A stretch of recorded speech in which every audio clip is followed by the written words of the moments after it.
সাতক্ষীরা জামাত ইসলামের দুর্ভেদ্য ঘাঁটি, নিঃসন্দেহে দুর্ভেদ্য ঘাঁটি। দীর্ঘদিন ধরে আমরা 1991 সাল থেকে নির্বাচন করি।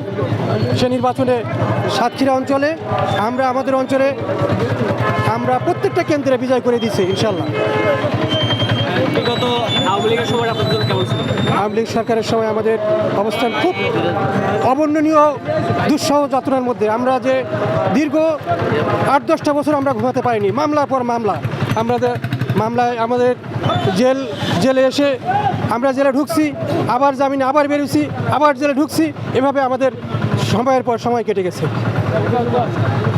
আগামী নির্বাচনে কেমন ভাবছেন? আগামী নির্বাচনে আমরা তো যেভাবে অনুভব করছি যে আমাদের প্রত্যেকটা কেন্দ্রে আমি ইউনিয়ন জামাতের আমির, তো আমাদের ধলবাড়ি ইউনিয়নে যে কয়টা কেন্দ্র আছে সবকটা কেন্দ্রে আমরা মুহাদ্দিস রবিউল বাশার সাহেবকে বিজয়ী করে ছাড়বো ইনশাআল্লাহ।